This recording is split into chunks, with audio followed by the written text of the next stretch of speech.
I remember when life felt simple, almost predictable. The mornings were a blend of rushing around, making breakfast for the kids, and exchanging tired smiles with Susan before heading off to our respective jobs. We would share hurried kisses that were more habitual than passionate, but at the time, that comfort felt enough. Weekends were our reprieve, park outings with Callum and Jesse, or cozy movie nights that ended with us collapsing onto the couch. It was a rhythm we had established over years, so seamlessly that I hardly noticed how complacency had started to seep in. But underneath that surface contentment, there were cracks.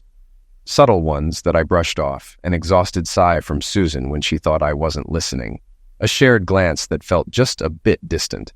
I chalked it up to stress, maybe even routine fatigue, convincing myself it was nothing more than a rough patch.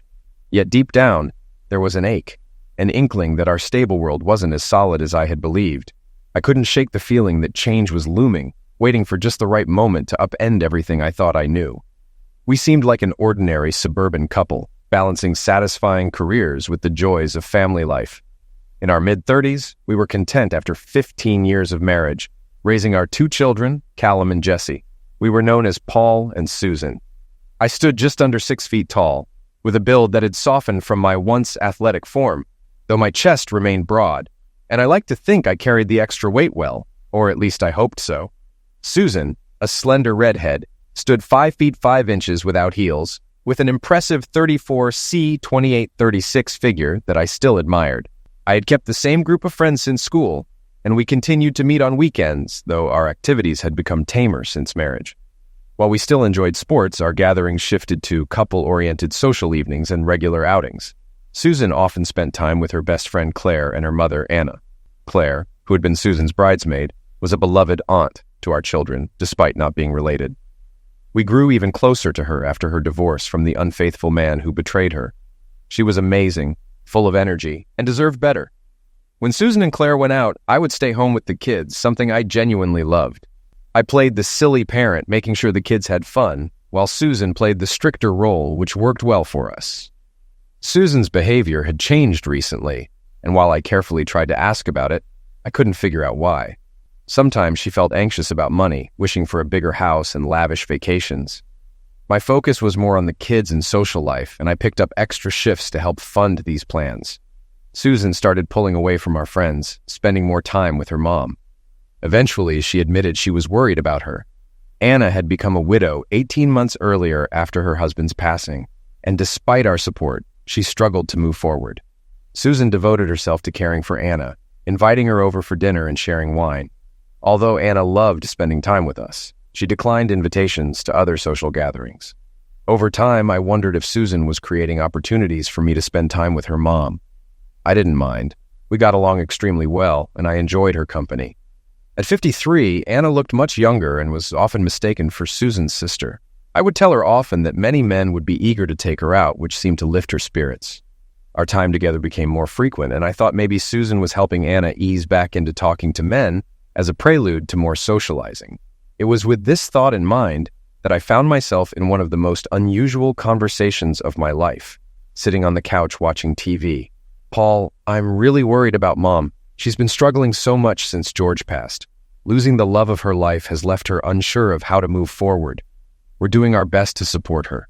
You've been amazing, and I don't know what more we can do." "You really have been great with her. Did I mention she said you remind her of George when he was younger? After my useless dad left with his girlfriend, it took George a long time to convince Mom to give him a chance. He was so patient and understanding. She just needs time to meet someone like George again." Susan fell silent for what felt like ages. I wondered if she had started to drift off to sleep. "I think you should take her out." I laughed, surprised by the sudden suggestion, thinking it was a joke. But Susan didn't laugh. "You're not serious, are you?" "I am serious. I know it sounds strange, but she needs help getting past that hurdle, and we're the only ones who can help her.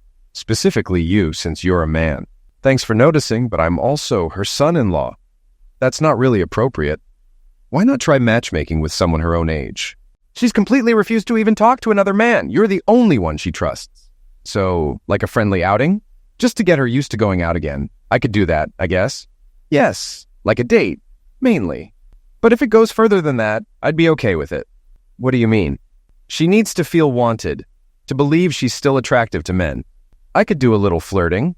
She must know men find her attractive. Honestly, I don't think she does. Her confidence is gone and she's forgotten what it feels like. She thinks every guy is trying to take advantage of her. She needs to realize she can be with another man. Good grief. It sounds like you're asking me to sleep with her. Susan shrugged. You can't be serious. She's your mom. Don't tell me you're not attracted to her. I've seen how you look at her, and you two get along great. All I'm saying is that I'd be okay with whatever happens, and I suppose you wouldn't mind me being unfaithful to you? It's not cheating if I suggested it and know about it. I see it as an act of love. It's safe because I know you both love me and will come back to me. And does your mom know about this wild plan? She'll be furious when you tell her. We've already discussed it. A lot, actually. I think she's warming up to the idea. This is just crazy, Susan. I know it sounds weird, but please think about it. Don't dismiss it outright. Before I could process it all, Susan was on top of me, kissing me with urgency and pulling me into her. We discussed it at length, and Susan remained steadfast in saying she was comfortable with whatever happened. My initial resistance to the idea slowly began to fade. I had to admit to myself that I found Anna attractive. She was still stunning. With her long auburn hair, deep brown eyes, and curvy figure, she was a beautiful woman with a wonderful personality. Helping her wouldn't be a burden at all. In fact, it would be quite the opposite. Although I was married, my wife was the one who suggested it. The idea of spending time with an attractive woman for a good reason, with my wife's consent, seemed almost too perfect to be true. I eventually agreed to meet Anna for a drink in a neutral setting without Susan around to talk things over. We made small talk and got our drinks before I gathered the courage to address the main topic. Anna, Susan mentioned that she was okay if we wanted to go out more. How do you feel about it? It does feel a bit strange, but we've always gotten along so well, so maybe it could work. To be honest, Paul, I need something to change. I'm really lonely, but trusting a man is hard for me after my first husband treated me so poorly. She looked like she was about to cry, so I moved closer and hugged her. The scent of her perfume and the warmth of her body caught me off guard. It was genuinely lovely. Not wanting to dig deeper into her pain, I tried to lighten the mood. Well, I'm more than happy to spend time with you, and I guess we could call this a first date. It's not so bad, right? Anna's frown turned into a warm smile. Thank you, Paul. It's not bad at all. I already feel better. We shared a meal and chatted easily, making it comfortable enough for me to ask more questions. I asked her about her life and her relationship with George, and Anna was as open and engaging as always. If we continue with this, is there anything specific you'd like from it, Anna? It's been so long since I dated. Almost 30 years. I'm not even sure I remember how. You can, trust me. You're great company. You just need to be yourself. You're very attractive and deserve to start living again, not just getting by. And anyway, you seem to be doing just fine tonight. That's very kind of you, and I feel comfortable tonight because I'm with you. We're friends, and you're easy to talk to. Well, if you'd like, we can keep going out and see if it helps build your confidence. It shouldn't be too hard.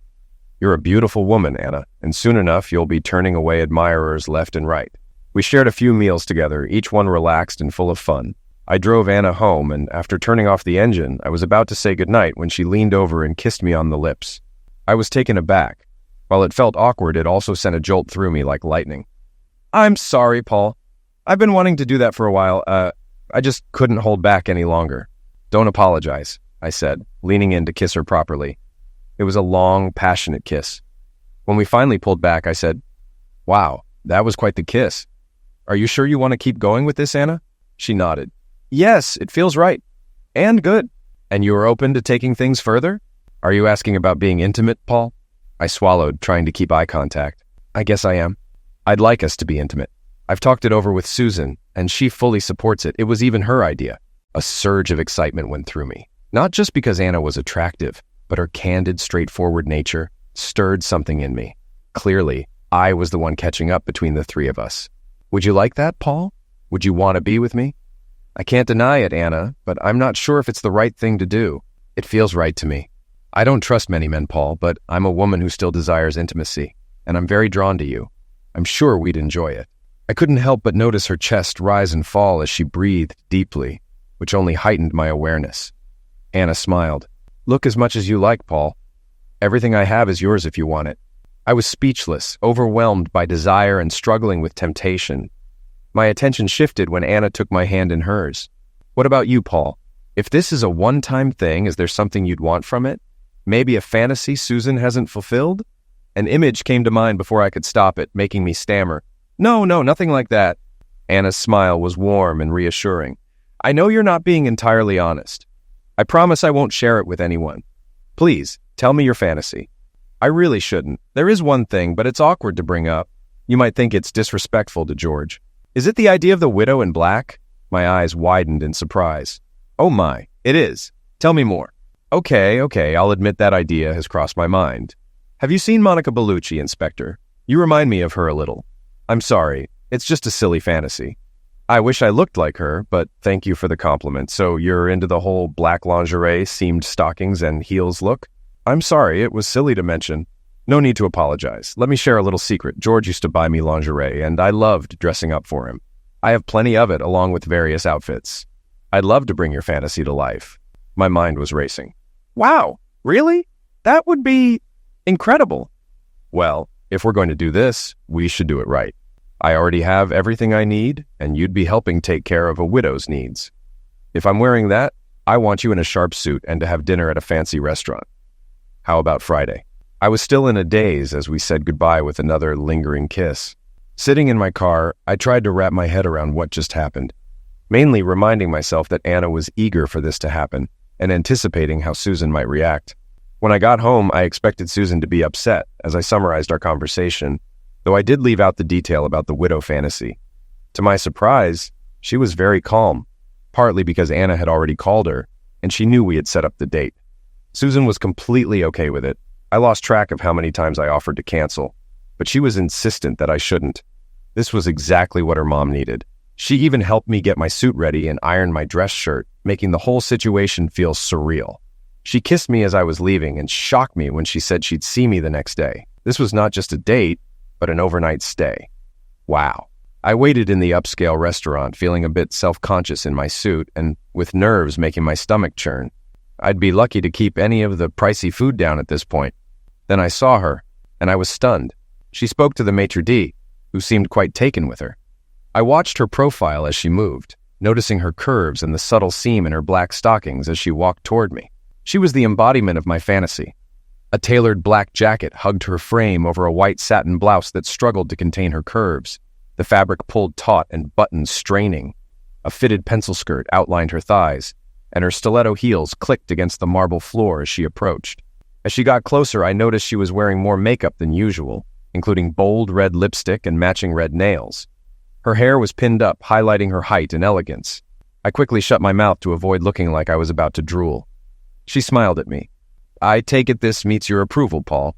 Or should I say James Bond. Let's stick with Paul. I'd rather not have any villains interrupting us. And yes, you look absolutely stunning. I hope you feel comfortable in it. I'm not exactly comfortable, but I do feel good in it. It's exciting to dress up for what you desire most. I left the fascinator and net veil in the car.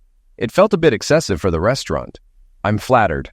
We had another wonderful night, enjoying dinner, drinks, and dancing before heading back to her house. Once we arrived, she put on the fascinator and veil as she got out of the car.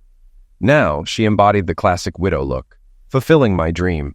I was speechless as she led me directly upstairs to her bedroom. Are you sure you want it? Do what? Yes, that's exactly what I want, Paul. I want to make your fantasy a reality and finish with a memorable time together. Hearing Anna speak so directly was surprising and added to the intensity. She guided me to sit on the bed and began to undress slowly. She removed her jacket, then unbuttoned her blouse, revealing a basque that accentuated her figure. She then slid her skirt down, showcasing her stockings, garters, and lace underwear. Leave the rest on, including the veil and heels. Of course, anything for you. Anna gracefully moved between my legs, and the eye contact, combined with the red lipstick beneath the veil, was captivating. She clearly knew how to make the moment unforgettable. Anna would pause briefly, then continue, her focus and technique building the anticipation. Before long, I felt myself getting close. After a few more intense moments, I pulled back, and Anna looked up as I reached the peak. The first touch grazed her face and brushed against the net veil. The next followed, gently tracing her nose and eye.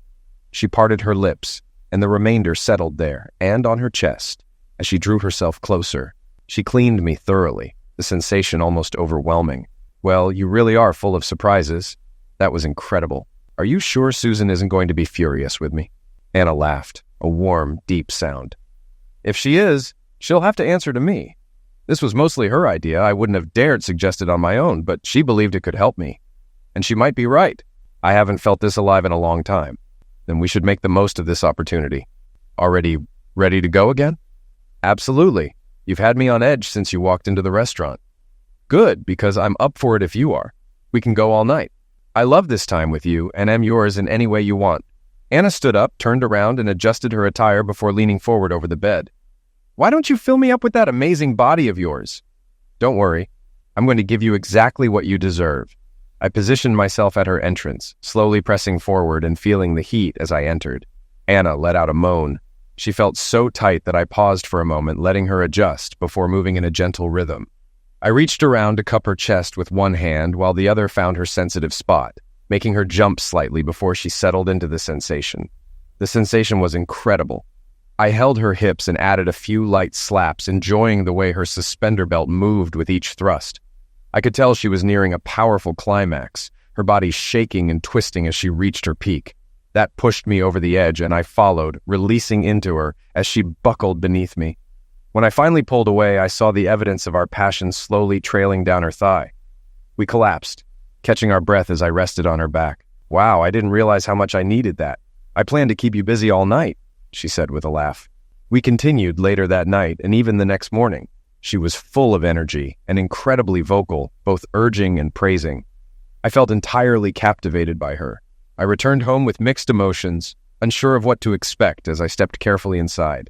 Susan was in the kitchen. Mom called to say you were on your way back. Oh, did she mention anything else? Just that you were perfect in every way. Are you hungry? Would you like some breakfast? Yeah, that would be great. So we're okay? Susan remained calm and practical. We're fine. It wasn't cheating. We still love each other, and it sounds like Mom is already feeling better. Life seemed to go on as usual. We spoke about my time with Anna as if it were an everyday event, and Susan was genuinely pleased to see her mother in better spirits, noting how she seemed revitalized. Thankfully, she never asked for specifics. Susan seemed to return to her normal self, and I chose not to question it too much, relieved that things felt right again. Unfortunately, it didn't last. Over time, Susan became quiet and withdrawn once more. I worried she regretted letting me be with her mother. I tried to apologize and promised there wouldn't be a repeat, but she reassured me that she had no regrets. I called Anna, but she couldn't offer any insight into Susan's behavior either, though she assured me it had nothing to do with what we had done. Susan had even asked her mom about our night together and seemed genuinely pleased with how it had turned out. Despite my efforts, the sense of distance between us persisted and stretched into weeks as I tried everything I could think of to get back into Susan's favor. How did this all start? It was a question that kept replaying in my mind. When the kids got older and became less dependent on me, I started going out with my best friend, Claire. Sometimes we met up with my nieces, Kate and Juliet. We only managed to do this once every few weeks when our schedules aligned, but I always had a great time. The girls were young, full of energy, and we all got along wonderfully. Claire was always lively and could chat with anyone, making the evenings even more enjoyable. Both of my nieces were attractive and drew a lot of attention. But what surprised me was that some of that attention was directed toward Claire and me as well. Claire, who had been divorced for 3 years, and the girls were seen as fair game, while I felt slightly out of place. I found myself enjoying the conversations and the playful jokes. The banter was light and funny, especially when the younger guys praised the qualities of older, experienced women. It was harmless fun, a way to escape my routine as a wife and mom. I never intended to cheat on Paul. It was just a way to unwind and feel noticed. One night, we found ourselves in a bit of trouble when some unfamiliar guys got a little too forward. I was concerned for the girls and tried to deal with a guy who kept leaning in to kiss me. I pushed him away and was about to throw my drink on him when, suddenly, he was yanked out of his seat and thrown to the floor. It took a moment to register what had happened. Standing across from the guy and his 3 friends was my rescuer, Edward Rochester, a wealthy client from work. He looked different without his business suit, imposing and confident. That confidence alone was enough to make the guys back off without a fight. I insisted that Edward join us, and we all thanked him repeatedly. The rest of the night passed in lively conversation.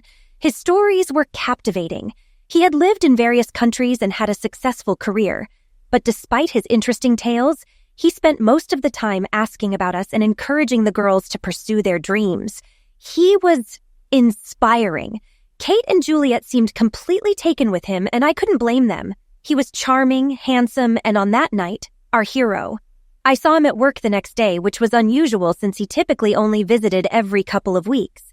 He was as charming as ever, and though I felt indebted to him, he insisted I stop thanking him. I mentioned how the girls were now full of ideas about traveling and taking a gap year after college. Talking to him made my stomach flutter in an unfamiliar way. I found myself checking my makeup and hoping for another chance to run into him. When we did meet again, he jokingly offered to chaperone me on our next night out to keep me out of trouble. I laughed, but ended up mentioning when we'd be going out next. My heart skipped a beat when I saw him at the bar. We talked, and he seemed genuinely interested in me, which left me feeling flattered. At first, my nieces encouraged me, saying there was no harm in having some fun and that he clearly liked me. It felt exciting, like being young again, when everything seemed possible and I wanted to go along with it. When we met up on our next night out, the girls seemed more cautious. They reminded me that they loved Uncle Paul and warned me not to do anything reckless. I didn't quite understand why they were worried. This wasn't serious after all. Claire was the one who caught me giving him a goodnight kiss. She scolded me, calling me an idiot and telling me to think about Paul. She warned me not to take things further and refused to join us if Edward was going to be there. I tried to put a stop to it, but Edward was constantly on my mind. He was so attractive, especially compared to Paul, who had let himself go a bit. Around that time, I came up with the idea for Paul to help my mom. I knew she was struggling with depression and had tried to hide her doctor visits from me. She needed something to bring her back to life, and Paul was the only person who seemed to brighten her mood and make her laugh. We would still see Edward occasionally, but I rejected any further advances from him. Things took a turn when our taxi didn't show up, and Edward offered us a ride home. After dropping off the girls, who looked concerned as they waved goodbye, Edward drove me the rest of the way. He pulled into a quiet spot near my house to let me out. But before I knew it, we were kissing. It felt thrilling, but guilt consumed me. I forced myself to stop and got out of the car, apologizing. I was overwhelmed by my conflicting emotions and barely held back tears when I saw Paul afterward. I kept declining Edward's invitations, but my resolve was weakening. I started convincing myself that meeting him for a drink wouldn't hurt. Then he surprised me with an invitation to a concert by my favorite singer, complete with a backstage pass and private meeting. I had spent weeks trying to get regular tickets without any luck. It was something I had always dreamed of experiencing. That invitation coincided with my decision to ask Paul to spend more time with my mom. I did it for her, mostly, but I couldn't deny that somewhere deep down the idea of having a safety net might have influenced me. The conversation didn't go as I'd envisioned. Paul remained infuriatingly calm. "Who is it, and why do you want to do this, Susan?" I tried to stay vague about what I was expecting. "Paul, I love you completely. This is just a one-time opportunity. It's mostly about the concert on Friday and maybe a chance to share something unique. The person doesn't really matter. You don't know him." I couldn't tell him the truth, that it was a wealthy, charming client from work who made me feel like a teenager caught up in his presence. Paul's voice brought me back to reality. "Don't pretend it's just about a concert. If you want to go with someone else, I won't stop you." There was no anger or threats of divorce, just a calm acceptance that left me feeling almost disappointed. He should have fought for me more, but then I had promised him there was no real risk of losing me. He just seemed sad. "You had your time with my mom. Remember what we agreed? It's not cheating if we know about it, and I'll come back to you just like you did." "You practically begged me to do that, and we both had choices. You're not giving me any choice here." The next few days were quiet. We barely spoke, and Paul kept himself busy. Still, he hadn't left or made any demands, which I took as a positive sign. Walking down the stairs carefully, I could feel Paul's eyes on me. The slit in my new dress opened up to my thigh as I descended, and I tried to subtly cover the tops of my stockings. When I reached the bottom in my strappy heels, Paul looked me over with disdain. "You're certainly putting in the effort for him. Too bad you don't put the same effort into us. Are you really sure you want to do this?" I nodded. "You had your moment, and I think I deserve the same." Paul turned and walked away without saying another word. I took his silence as acceptance and decided not to press him on how he was feeling. It was better not to provoke him. I left, assuring him I'd be back by midnight. The concert was incredible, as was the Michelin-starred dinner beforehand. The intimacy afterward was good, though not quite what I'd hoped for. The thrill was more in the forbidden nature of it. He knew what he was doing, but it felt rehearsed and lacked real emotion. There was no intensity, and physically, he was no different from Paul. He asked me to stay the night, but I declined, glad to keep the promise I'd made to Paul. Staying longer might have made for a better experience, but I resisted. I made it home just in time, but the house was empty. It took me a moment to spot Paul's note on the fridge. Back tomorrow. I called his phone, but it went straight to a not available message. I figured he'd gone out drinking and was staying at a friend's place to cope, which seemed fair. It would give him some time to cool off. I had sprung this on him with very little notice. I went to bed but couldn't sleep. Usually if I felt restless, I'd cuddle up to Paul and drift off quickly. By 5 a.m., I gave up and got out of bed, and by 10 a.m., I had cleaned most of the house just to stay busy. My mind was racing, trying to figure out what to say to Paul. He finally came home at 11 a.m., and he didn't look hungover. I'm sore. I don't want to hear it, Susan. I'm moving into the spare room. I love you more than anything. I said the last part to his back as he walked into the kitchen. I followed him, waiting for him to ask how my night had gone. I had all my answers prepared. It was nice, but not like what we had. No, he wasn't bigger. It was just a one-time thing, and there were no feelings. I still loved Paul and only Paul, but the questions never came. He stayed silent, making himself a mug of tea, and didn't offer one for me. In the end, I had to break the silence, though my attempt wasn't the most brilliant. Are you okay? Paul looked at me as if I'd lost my mind. I know last night must have been hard for you. I'm sorry. He raised his hand to stop me. No, you're not. This was all planned and intentional. At a loss for words, I asked in frustration, where did you go? That's the first time you've shown any interest in me. Everything has been about you. To answer your question, I went on a date and stayed the night. What? Are you serious? Don't worry, it was good. Great, actually. I have some feelings for her, but it's not love. Hearing my own prepared excuses echoed back at me, I snapped. You jerk! Who did you sleep with? That's no way to talk about your mother. No, it can't be true. She wouldn't do that. You're mine, and I'll confront her about this. Oh, like you're mine? Except when you want to be with Edward Rochester? How do you know his name? I know him. Or rather, his wife. We've talked quite a bit over the last few days. He's married? Yeah, 12 years, apparently. She mentioned hiring investigators, photos, and divorce during a call yesterday. Oh, and something about taking him to the cleaners this time. What do you mean, this time? Come on, you didn't think you were the first, did you? Not even the fifth from what she says. This is a mess. I'm sorry, Paul. Can we move past this? I didn't cheat. You knew about it. It's cheating when you set me up from the start so you could be with him. Was that what the arrangement with your mom was about? A setup planned by you that I fell into without knowing? I called my mom, furious. How could you, Mom? Wake up, Susan. What did you expect your husband to do while you went off with a lover and rubbed his nose in it? It's better he was with me than someone else, or out drinking, or looking for your lover to get revenge.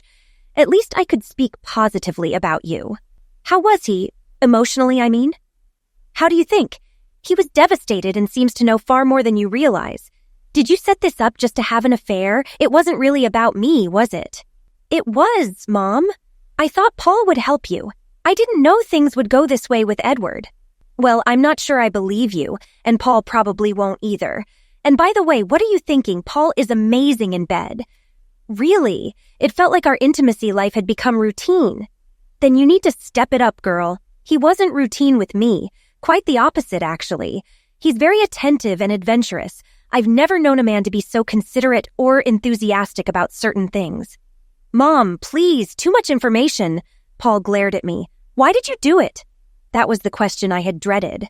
I knew the answer. It wasn't complicated, but admitting it would only make things worse. My life with Paul and the kids was great, but I did it because I wanted the thrill, the excitement, and the attention. I don't know, I guess things had become routine. I was flattered by the attention and his company felt exciting. I never intended to hurt you. I was attracted to Edward, but I didn't want to cheat. I thought you spending time with my mom was a fair balance so we could both try something new. What was so appealing about him? He was charming, confident, and handsome. He was different from you. But I never saw it as choosing him over you or thinking he was better. I never stopped loving you. We got along well. He's younger, successful, and honestly a nice guy. I stopped mid-sentence when Paul's head shot up, realizing just how foolish I was about to sound. A nice guy, sure. One who cheats and sleeps with married women, so younger. Was the Zex better? It wasn't better, just new. But it lacked the connection we have. So I'm not enough for you? No, that's not it at all. You're my husband, the father of my children, and the love of my life. You've mentioned before that you've gained some weight and need to get fit, but that doesn't change how I love you. Oh, so now it's my fault? I didn't know our marriage depended on me being thin. Maybe I should find someone who actually likes me. Paul, come on. You stay home, watch sports, and drink beer. Even with my mom, I had to set that up for you. The look on his face made me realize I had just said something terrible. You're unbelievable. I'm tired because I work myself to exhaustion, earning the money for the house and vacations you wanted, things a lover doesn't have to worry about. So not only did you have an affair, but you think I'm lazy, overweight, and unattractive. How would you feel if I said that to you? I'd feel awful. I didn't mean... I'm so sorry. Tears welled up, and I ran from the room, crying. I lay in bed replaying last night over and over, regretting how the conversation had spiraled. Cornered in trying to justify my actions, I'd only made things worse. Realizing I had blamed Paul was crushing. I felt ashamed. The worst part was none of it was true. Paul was strong and attractive. Sure, he'd gained a few pounds, but he wasn't overweight. I used to admire how hard he worked to provide for us. When had I forgotten that? Admitting to an affair, even a brief one, was bad enough, but trying to shift the blame onto him was despicable. And implying he couldn't attract other women was hurtful and untrue. I had hurt him just to deflect my own guilt. It was shallow and cruel. I must have lost my mind to say such things. Why did I do it in the first place? Maybe deep down, I wanted to take a risk with Edward. I was frustrated with our limitations and financial worries. Someone as ambitious and successful as Edward was tempting. But I didn't want to lose everything, and I didn't want to truly cheat. I thought that if Paul spent time with my mom, he wouldn't have grounds to complain. It felt like a chance to explore something different. Edward turned out to be less than I'd imagined. Handsome and wealthy, yes, but lacking something deeper. The entire plan now seemed absurd. I worried Paul might never forgive me. I knew I needed to start making things right immediately, so I went to find him. I found him in the kitchen. It didn't mean anything. Maybe not to you, but it means a lot to me. He made me feel special, like I was more than just a housewife and mother. And what about my drab and boring life? Going to work every day, taking every bit of overtime just to keep us going, so tired that all I can manage is eating and falling asleep on the couch? I didn't think about that. Clearly. Well, I need to reevaluate everything too. I've been working so hard not to fail and not to let you down that I forgot about myself. I'm done with all the overtime. I need a better work-life balance and more time for me. You might need to cut back on your spending, maybe go out less or get Edward to pay for it. I won't see him again. Wow, thanks. That's generous of you. I'm touched. I couldn't seem to say anything right. I tried talking to my mom again, attempting to explain myself, but I was just as unsuccessful as I was with Paul. When I admitted that our bed life had become pretty routine, my mom seemed confused. I was shocked when she mentioned that Paul had given her multiple pleasure and had performed well multiple times in one night. She asked what I did to keep things interesting in the bedroom, and I had no answer. No, I didn't own any lingerie, and I rarely engaged in oral sex. Having him kiss or touch me intimately felt a little too risque to me. Good grief, Susan. Are you going to tell me next that you just lie there with your eyes closed? I didn't want to respond to that. It hit too close to the truth. I tried calling Claire for advice and support, but she barely spoke to me, asking if I was out of my mind and reminding me that she had warned me multiple times not to get involved with Edward. Her parting words caught me off guard. Paul is a good friend, a good man, and he deserved better from you. Paul started spending more and more time out of the house, and I figured out he wasn't out drinking or moping but was actually going to the gym every night. One weekend, he dusted off his old road bike and began going for rides, which grew longer over time. He said it felt great, made him feel healthier and more focused. He even joined a cycling club and started meeting people from different backgrounds who shared his newfound passion. He reconnected with his friends, getting back into sports and hiking, along with social activities. I found myself missing him, missing the comfort of our conversations and cuddles. I needed the support of my strong, steady husband. I was trapped by my own mistakes and didn't know how to fix things. We almost bumped into each other at the bathroom door. Paul had just taken a shower and stood there with a towel wrapped around him. He looked great, better than I remembered. The weight loss hadn't taken much given his active job and he looked toned. I felt an unexpected wave of attraction which hit me hard. "You look really good. I only said you were a bit overweight. You don't need to be at the gym all the time." "One reason you slept with another man was because I was fat." "Well, your exact word was podgy, wasn't it?" I cringed internally. "I didn't mean it that way. I'm sorry I said it." It was as if he didn't hear me. His voice had an edge, carrying a quiet anger. "But you were right. I wish you'd said something sooner. We could have worked on it together. But now I'm doing it for myself, not for you." He brushed past me and shut his bedroom door.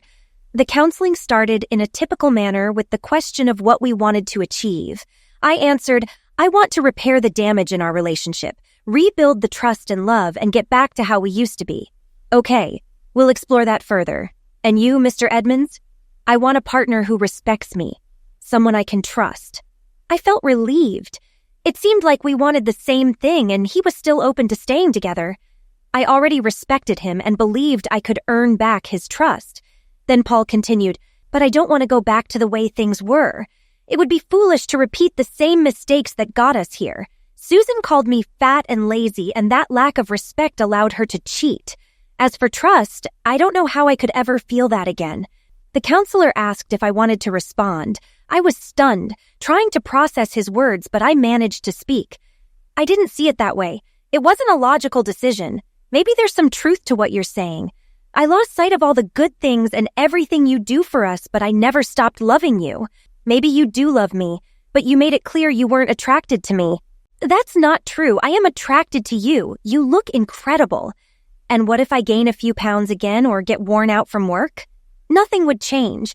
I'd try to support you better and be a better wife." "But it did change.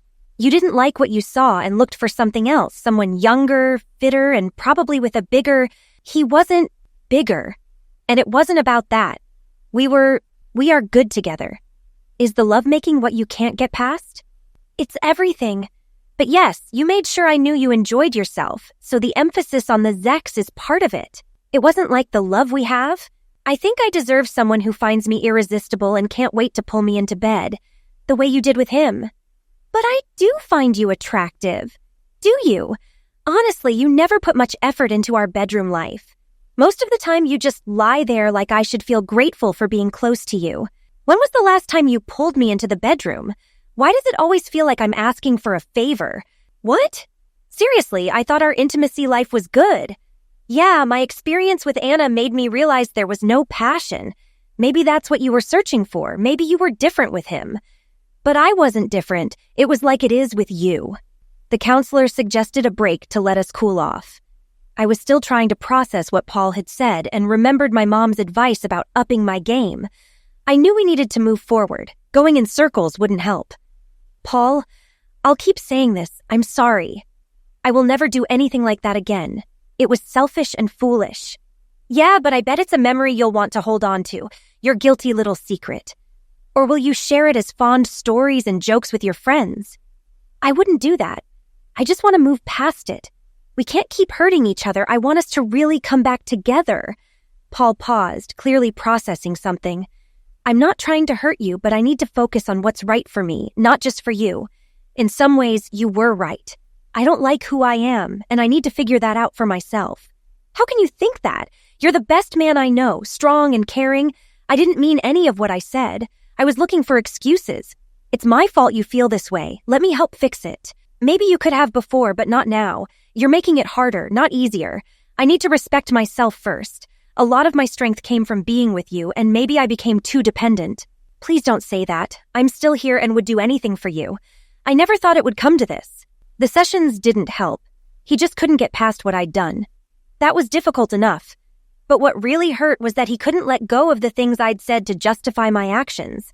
I did find him attractive and respected him, but he refused to believe it. I still don't really get why.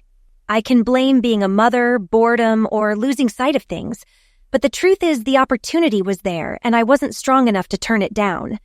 That's a terrible reason to end a marriage. I can't forgive you. We're done.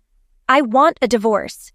The reality of the situation set in, and I realized I was losing this battle.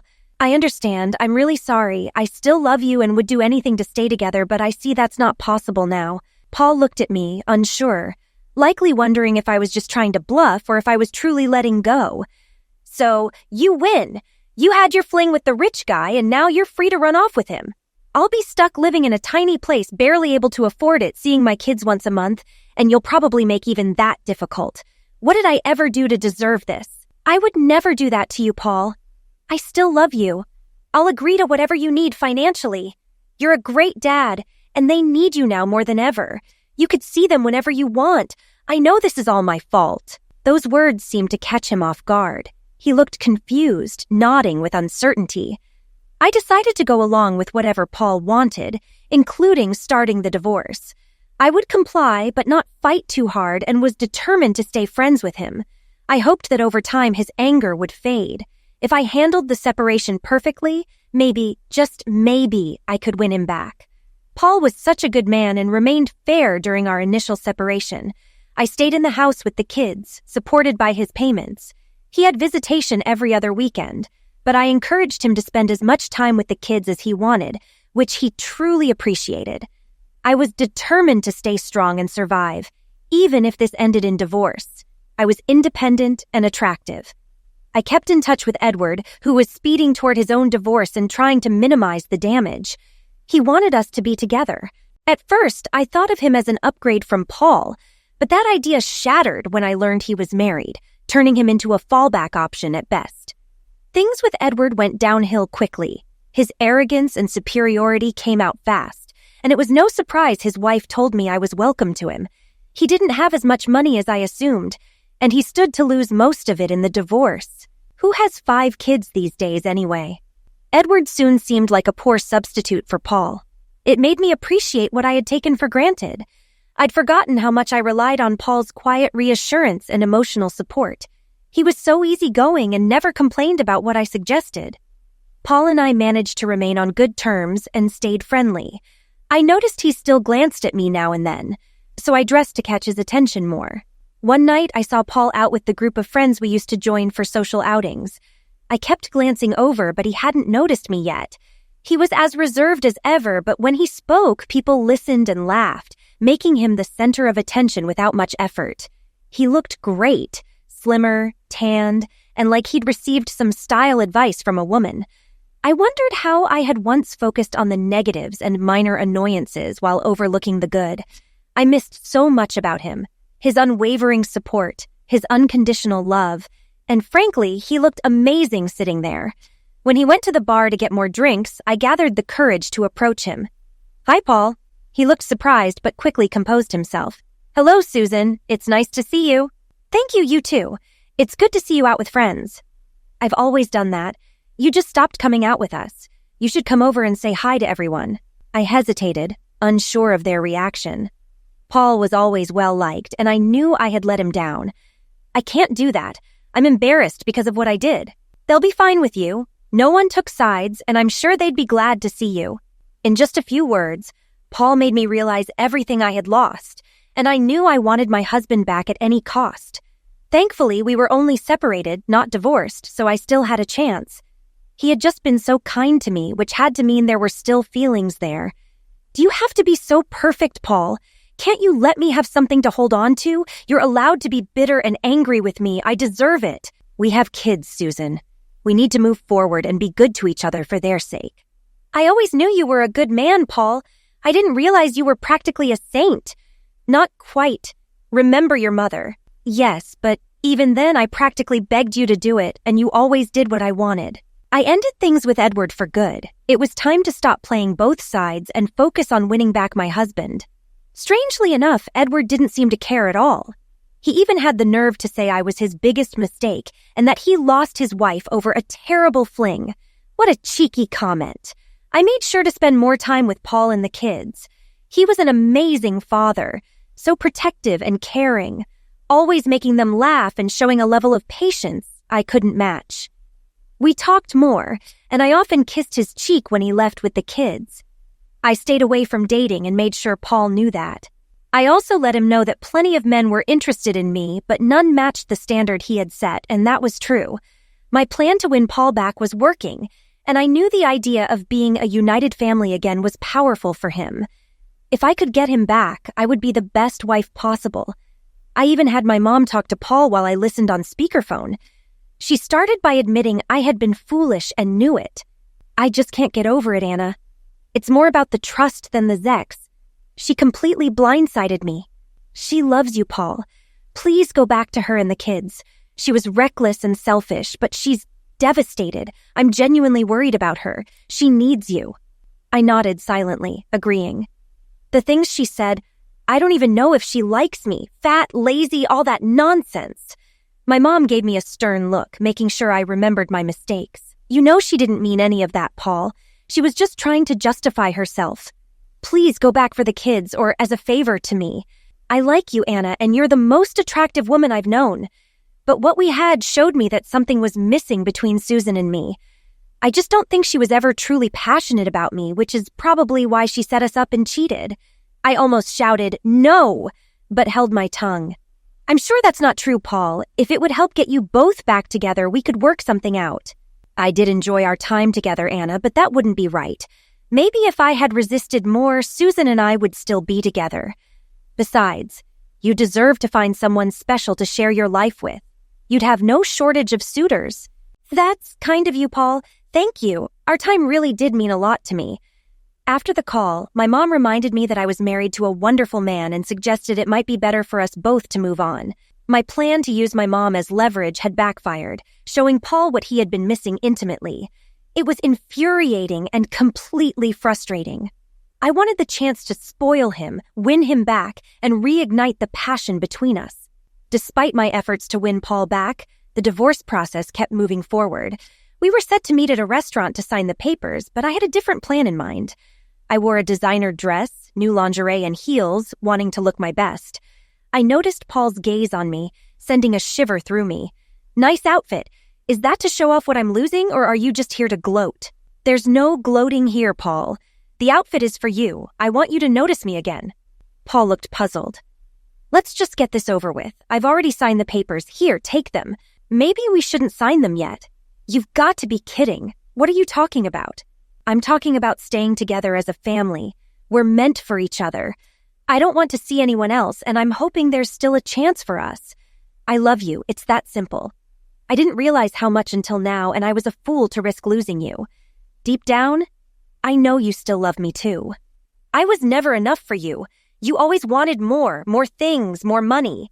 We built the life you wanted, and then you suddenly didn't want it anymore.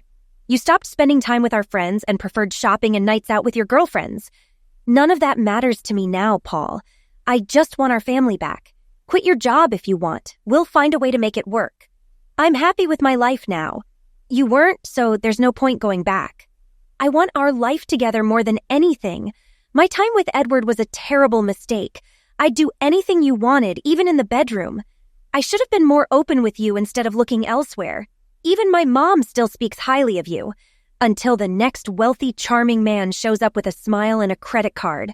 That dress doesn't hide who you really are inside. The comment stung. That won't happen, Paul. Neither of us is seeing anyone, and I know you're still attracted to me. Who says I'm not seeing anyone? I'm taking Claire out tonight. We've been spending time together, but she wanted to wait until these papers were signed before going any further. Claire, my friend Claire, you can't be serious. Oh, I'm serious. We've been talking since before your fling. How do you think I found out about Edward? I thought his wife contacted you. No, I reached out to her after your little plan was revealed. She already suspected him. Claire was the one who warned me about what you were planning. She tried to talk sense into you multiple times, but you were determined, so she stopped going out with you.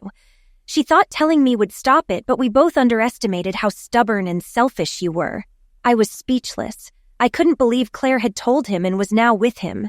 Paul continued, and she doesn't think I'm fat either. Funny how life turns out. Claire always thought you were lucky to have me. We decided to be cautious for the kids' sake, but I will be seeing her. Turns out some women do find me attractive. He finished with, I took a long, hard look at myself and realized my only mistake was loving you. Sign the papers, Susan. We're done. The divorce went through and there was little I could do to stop it. I often saw Paul and Claire together. They looked genuinely happy and my kids adored her. She was always fun. I try to be happy for Paul because he deserves it. But deep down, it's hard not to feel that it's unfair. He should be mine. Maybe if I keep being kind, I'll find my way back to him someday.